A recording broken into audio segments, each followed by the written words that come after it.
حضرت علی رضی اللہ تعالی عنہ نے فرمایا، جو تمہاری خاموشی سے تمہاری تکلیف کا اندازہ نہ کر سکے اس کے سامنے اظہار کرنا صرف لفظوں کو ضائع کرنا ہے۔ حضرت علی رضی اللہ تعالی عنہ نے فرمایا، جس سے محبت کی جائے اس کا فرما بردار ہونا پڑتا ہے۔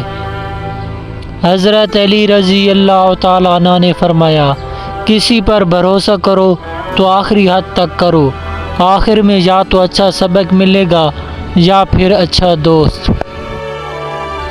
حضرت امام حسین رضی اللہ تعالی عنہ نے فرمایا، جب تمہیں یقین ہے کہ خدا تمہارے ساتھ ہے تو پھر کوئی فرق نہیں پڑتا کہ کون کون تمہارے خلاف ہے۔ حضرت علی رضی اللہ تعالی عنہ نے فرمایا، اگر دنیا فتح کرنا چاہتے ہو تو اپنی آواز میں نرم لہجہ پیدا کرو، اس کا اثر تلوار سے بھی زیادہ ہے۔ حضرت علی رضی اللہ تعالی عنہ نے فرمایا، جو شخص عقل رکھتا ہے وہ اکثر خاموش رہتا ہے۔ حضرت علی رضی اللہ تعالی عنہ نے ارشاد فرمایا، زندگی کے ہر موڑ پر صلح کرنا سیکھو، کیونکہ جھکتا وہی ہے جس میں جان ہوتی ہے، اکڑنا تو مردے کی پہچان ہوتی ہے۔ حضرت علی رضی اللہ تعالی عنہ نے فرمایا، اللہ تعالیٰ کبھی تو مخلص لوگوں کو جدا نہیں کرتا، جدا تب کرتا ہے جب دونوں میں سے کوئی ایک منافق ہو، اللہ کبھی مخلص کو منافق سے نہیں جوڑتا۔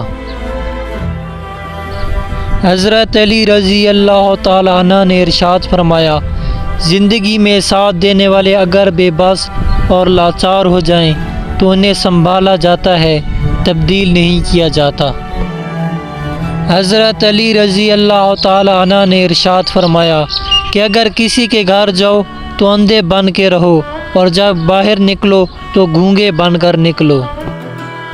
حضرت علی رضی اللہ تعالی عنہ نے ارشاد فرمایا، جب دعا کرتے وقت تمہاری آنکھوں سے آنسو آنے لگیں تو سمجھ جانا تمہاری دعا بارگاہ الہی میں قبول ہو چکی ہے۔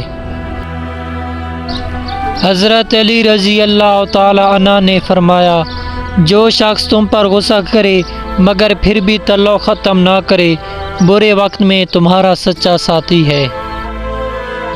حضرت علی رضی اللہ تعالی عنہ نے ارشاد فرمایا، جو چغل خور کی بات پر اعتبار کرتا ہے وہ اپنے دوست کو اپنے ہاتھوں سے گنوا دیتا ہے۔